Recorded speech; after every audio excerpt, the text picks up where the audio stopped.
Shri PC ജോർജിനെതിരെ case എടുക്കില്ല എന്നാണ് police പറയുന്നത്. കേസ് എടുക്കാനുള്ള കോണ്ടന്റ് അദ്ദേഹം പറഞ്ഞതിലില്ല എന്ന്.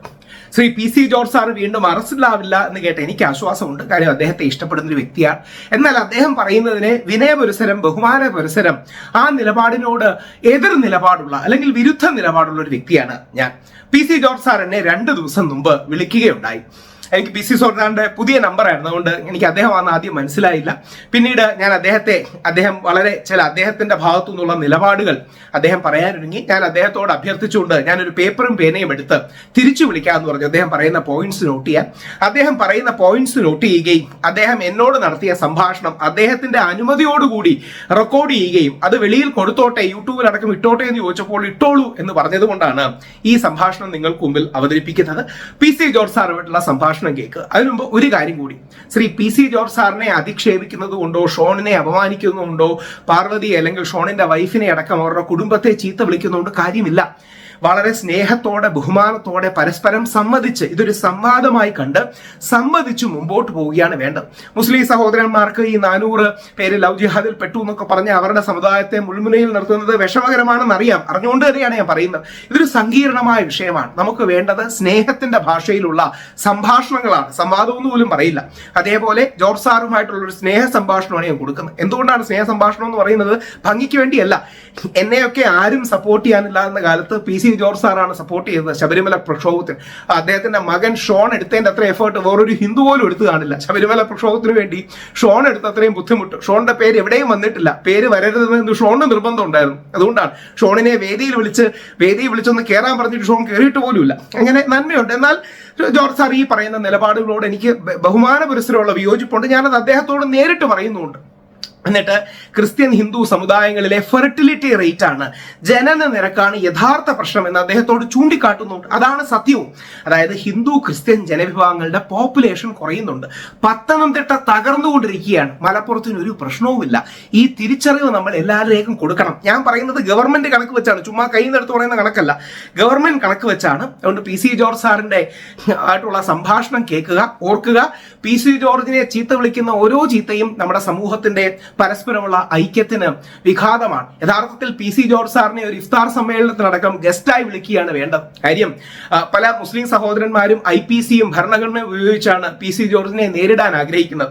ഞാൻ PC ജോർജ് സാറിനെ സമീപിക്കാൻ ആഗ്രഹിക്കുന്നത് പരിശുദ്ധ ഖുറാനിലെ 41-34 അല്ലെങ്കിൽ റോമൻസ് അടക്കം പരിശുദ്ധ ബൈബിളിൽ പറയുന്നത്, മഹാത്മാഗാന്ധിയും ഗീതയും പറയുന്നത്, എതിരഭിപ്രായമുള്ളവരോട് സംസാരിക്കുക, സമ്മതിക്കുക, സംഭാഷണം നടത്തുക, നമുക്കൊരു കോമൺ ഗ്രൗണ്ട് കണ്ടുപിടിക്കാം, മിഡിൽ ഗ്രൗണ്ട് കണ്ടുപിടിക്കാം എന്നുള്ളതാണ്. അപ്പം PC ജോർജ് സാറുമായിട്ടുള്ള സംഭാഷണങ്ങൾ നിങ്ങൾ എന്തായാലും കേൾക്കുക. നിങ്ങളുടെ അഭിപ്രായങ്ങൾ ബഹുമാന പുരസ്സരം താഴെ എഴുതുക. ചീത്ത വിളിക്കുകയല്ല, അപഹസിക്കുകയല്ല, അധിക്ഷേപിക്കുകയല്ല, ആഭാസം പറയലല്ല. സംഭാഷണത്തിലൂടെ നമുക്ക് ശരിയിലേക്കും സത്യത്തിലേക്കും എത്താം എന്നാണ് പരിശുദ്ധ ഖുറാനും വിശുദ്ധ ബൈബിളും പവിത്രമായ ഭഗവത്ഗീതയും മഹാത്മാഗാന്ധിയുടെ ജീവിതവും ഒക്കെ നമ്മളെ പഠിക്കുന്നത്. ഈ സംഭാഷണം നിങ്ങൾ കേൾക്കുക. സാർ പറയണ സാറ് 400 പേരുണ്ടെന്നല്ലേ പറയണമെന്ന് സാർ? അതായത് വർഷങ്ങൾക്ക് മുമ്പ് തന്നെ കേരളത്തിൽ ഈ സാധാരണ പ്രശ്നം ഉടലെടുത്തതാണ്. എത്ര പേരെ കൊണ്ടുപോയി ഏകദേശം 400 പേര് ഈ മേഖലയിൽ നിന്ന് നമ്മുടെ ഹിന്ദു ക്രിസ്ത്യൻ കുട്ടികളെ ഈ മുസ്ലിം സമുദായത്തിൽപ്പെട്ട കൊണ്ടുപോയിട്ടുണ്ട്. 400. അത് കല്യാണം കഴിക്കാൻ വിരോധമില്ല. ഒരു സ്നേഹമായി കല്യാണം കഴിക്കുന്നുണ്ട്. അത് ഗുഡ്, നമുക്കിവിടെ ആർക്കും തർക്കമൊന്നുമില്ല. അതല്ല, ഈ കൊണ്ടുപോകുന്നവരെ ഒന്നും കാണുന്നില്ല. പിന്നെ ഞാനത് മനസ്സിലാക്കുന്ന, ഇവര് കോഴിക്കോട് കൊണ്ട് എത്തിക്കുന്നു, അവിടെ ഒരു അധ്യാപന കേന്ദ്രത്തിൽ എത്തിക്കുന്നു. ഒരാഴ്ചയ്ക്കും പിന്നെ അവിടെയുള്ള വേറെ മോശം പെരുമാറുന്നു. പിന്നെ അതിന് കടൽ വഴി അഫ്ഗാനിസ്ഥാൻ രാജ്യങ്ങളിൽ കടത്തുന്നൊക്കെയാണ് പറയപ്പെടുന്നത്. അതിന്റെ വസ്തുതപരമായിട്ട് പറയാൻ എനിക്കറിയില്ല. ഏതായാലും കൊണ്ടുപോയി കുട്ടികളെ പിന്നെ കാണാറില്ല. അതൊരു സത്യമാണ്. മനസ്സിലായില്ല. അത് വലിയൊരു പ്രശ്നമാണ്. ഇത് ഈ ലവ് ജിഹാദ് ഒരു ഫാക്ട് നമ്മുടെ നിഘണ്ടുവിലില്ല. ലവ് ജിഹാദ് പ്രത്യേകിച്ച് കാരണം ലവ് ജിഹാദ് ഇല്ല എന്ന് നിയമസഭയിലും പാർലമെന്റൊക്കെ അറിയാൻ കാരണം നിയമസഭയിലാണ് പറഞ്ഞത്, മുഖ്യമന്ത്രി തന്നെ പറഞ്ഞു. അതിന് കാരണം എന്താണെന്ന് വെച്ചാൽ 18 വയസ്സ് കഴിഞ്ഞ ഏത് പെണ്ണിനെയും ആർക്കും സ്നേഹിച്ച് വിവാഹം കഴിക്കാൻ അവകാശമുണ്ട് ഇന്ത്യൻ ഭരണഘടന അനുസരിച്ച്. അപ്പം അങ്ങനെ പോകുമ്പോൾ അത് ലവ് ജിഹാദ് എന്ന് പറയുന്നത് എങ്ങനെയാണെന്നാണ് ചോദ്യം. പക്ഷെ ഇവിടെ പ്രശ്നമില്ല. നമ്മൾ ഏറ്റവും ഒരു പ്രത്യേക രീതിയിൽ ഇടപെട്ട് ചില മുസ്ലിം പെൺകുട്ടികൾ അത് സഹകരിക്കുന്നുണ്ട് ആ രസം. എന്നിട്ട് ഇവരെ കൊണ്ടുപോകാണ്. പിന്നെ എവിടാന്ന് പോലും ആർക്കും അറിയത്തില്ല. ഇന്നലെ അതായത് ഈ കഴിഞ്ഞ 8-ാം തീയതി 25 വയസ്സുള്ള ഒരു പെൺകുട്ടിയെ പറഞ്ഞാരെന്ന് പോയിട്ടുണ്ട്. ഹിന്ദുക്കുട്ടിയാണ്. ഇന്നലെ കംപ്ലൈന്റ് എന്തെങ്കിലും ഉണ്ടോ? പോലീസ് കംപ്ലൈന്റോ അങ്ങനെ എന്തെങ്കിലും ഉണ്ടോ സർ? കംപ്ലൈന്റ് അത് കുഴപ്പമില്ല. ഈ പെൺകുഞ്ഞുങ്ങൾ പോയാൽ പരാതി കൊടുക്കാൻ വീട്ടുകാരും പഠിക്കും. കാരണം ഏറ്റവും മാന്യമായ കുടുംബത്തിലെ പെൺകുട്ടികളാണ്. ഇത് പോയി എന്ന് പറഞ്ഞ് പരാതി കൊടുത്താൽ പുറത്തായി. ഞാനിപ്പോ ഈ അഡ്രസ് പറയാത്തത് കാരണം വീട്ടുകാർക്ക് മാനസികമായി സംഘർഷമാവും. ഇപ്പൊ ഇന്നലെ പോയത് ഒരെണ്ണം നമ്മുടെ ഇപ്പോഴത്തെ ഞങ്ങളുടെ ഇവിടുത്തെ MLA-യുടെ വീടിന് അടുത്തുള്ള അവിടെ നിന്നുള്ള ഒരു കുഞ്ഞാണ് പോയിരിക്കുന്നത്. മനസ്സിലായില്ലേ? സോണിയ സെബാസ്റ്റ്യൻ. അതെ, സോണിയ സെബാസ്റ്റ്യനും മറിയമും നിമിഷ ഫാത്തിമയും ഈ 3 പേരാണ് നമ്മുടെ ഔദ്യോഗികമായിട്ട് നമ്മുടെ ഗവൺമെന്റ് ഐഡന്റിഫൈ ചെയ്തിരിക്കുന്നത്. നമ്മുടെ നിമിഷ ഫാത്തിമ ആറ്റുകാലിലെ കുട്ടിയാണ്, തിരുവനന്തപുരത്ത്. ഇങ്ങനെ തുടങ്ങിയ ഇത് തെറ്റായ നടപടിയല്ലേ? ഇത് നിർത്തണ്ടേ? ഇത് ഇപ്പൊ ആള് ഇടയ്ക്ക് പ്രചരണം വന്നതോടുകൂടി ഇത് കുറഞ്ഞിട്ടുണ്ട്. ഇപ്പം അധികം കാണും. ഇടയ്ക്ക് മുകളിൽ ഓരോന്നിനെ കാണുന്നു ഇങ്ങനെ കൊണ്ടുപോകുന്നത്. ഈ കൊണ്ടുപോയ ഇവര് കല്യാണം കഴിച്ച് കുടുംബം ജീവിക്കണം, നമുക്ക് ഒരു വിരോധം ഇല്ലെന്ന്. ഞാൻ തന്നെ ഇവിടുത്തെ ഈരാറ്റുപേട്ട തെക്കേക്കരയില് ഒരു മുസ്ലിമും എടനാട് പഞ്ചായത്തിലെ ഒരു ക്രിസ്ത്യൻ പെൺകുട്ടിയായിട്ട് അമിതമായ സ്നേഹത്തിലായി. ആ പെണ്ണിന്റെ വീട്ടുകാർ അവളെ പ്രത്യേകത്ത് മാറ്റി താമസിപ്പിക്കുകയൊക്കെ ചെയ്തു. പക്ഷേ അവസാനം അവള് ഇവനില്ലാതെ സമ്മതിക്കില്ല, അവളില്ലാതെ സമ്മതിക്കില്ല. ആ പയ്യനെ എന്റെ അടുത്ത് വന്നു. ജാക്ക് പരിഗണന്റെ മകനാണ്. അവനെ എന്റെ അടുത്ത് വന്ന് വലിയ വേദനയോട് പറഞ്ഞ് ഞാൻ ആത്മഹത്യ ചെയ്യുന്നു പറഞ്ഞു. പിന്നെ ഞാൻ പെണ്ണിന്റെ വീട്ടുകാരെ കൊടുത്ത് ഞാൻ പെണ്ണിനെ ചെറുക്കാൻ കെട്ടിച്ചു വിട്ടു. മുസ്ലിമാണ്, മുസ്ലിമും ക്രിസ്ത്യാനിയായിട്ട് കെട്ടിയത്. ഒരു വിരോധവും ഇല്ല നമുക്ക്, അതിനൊന്നും തർക്കമില്ല. സ്നേഹം കൊണ്ട് കഴിഞ്ഞാൽ അവരിപ്പോ 3 പിള്ളേരുമായിട്ട് ജീവിക്കുന്നുണ്ട് പേട്ടയില്. അങ്ങനെ ജീവിക്കട്ടെ, ഒരു വിരോധവും ഇല്ല. അവര് മുസ്ലിം ആകുമോ ഹിന്ദു ആകുമോ ക്രിസ്ത്യാനി ഏതും ആയിക്കോട്ടെ, നമുക്ക് തന്നെ വിരോധം.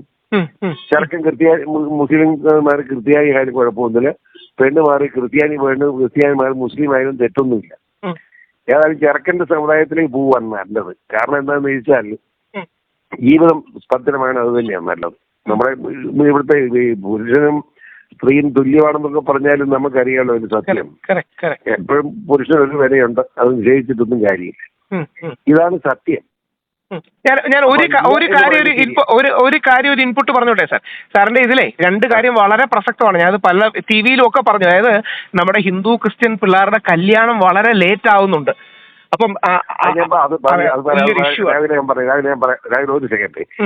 ഇപ്പൊ മിനിഞ്ഞാന്ന് 4-ാം നാളെ കേസ് കേട്ട് കഴിഞ്ഞ നടക്കാം, പക്ഷെ നടന്നില്ല. അതായത് പല ബിഷപ്പ് ഒരു യോഗം വിളിച്ചു കൂട്ടി, ക്രിസ്ത്യൻസ് മാത്രമുള്ള ഒരു യോഗം. അവിടെ വെച്ച് ഞാൻ പറഞ്ഞു, ക്രിസ്ത്യൻ പെൺകുട്ടികളെ ഒരു 24 വയസ്സാകുമ്പോൾ കല്യാണം കഴിച്ചയക്കണം. ഇത് നഷ്ടം ഉണ്ടാവില്ല. മുസ്ലിം പെൺകുട്ടികളെ നോക്കാൻ അവർ 18 വയസ്സ് കഴിയുമ്പോൾ കല്യാണം കഴിയുകയാണ്, പഠിക്കുന്നു. കല്യാണം കഴിഞ്ഞ് പഠിക്കുന്നത് തന്നെ കുഴപ്പം, അവർ പഠിക്കുന്നുണ്ടല്ലോ. മുസ്ലിം കുട്ടികൾ പഠിക്കുന്നുള്ളത് കുഴപ്പമില്ലല്ലോ. അങ്ങനെ ഒരു തീരുമാനം ഇവിടെ ഹിന്ദു ക്രിസ്ത്യൻ മേഖലയിൽ ഉണ്ടാകണം. എങ്കിലേ ഈ ഒരു കുഴപ്പത്തിന് സാധ്യത കുറയൂ എന്ന് ഞാൻ പറഞ്ഞു. അതിനെതിരെ കേസ് കൊടുത്തിരിക്കുക മുസ്ലിങ്ങള്. മുസ്ലിം വർഗീയവാദികൾ ഇങ്ങനെ എന്റെ പുറകെ കിടക്കുകയല്ലേ.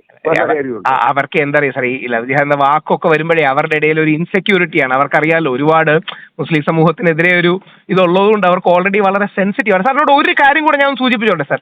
അതായത് സാർ, ഞാൻ ഇന്നലെ പറഞ്ഞ സാർ, നമ്മൾ ഷേക്കിന TV-യിൽ ഇരുന്നപ്പോഴും ഞാൻ ഇത് പറഞ്ഞിരുന്നു. അതായത് ക്രിസ്ത്യൻ കുടുംബങ്ങളിൽ 1.6 ഇപ്പോഴത്തെ ഫെർട്ടിലിറ്റി റേറ്റ്.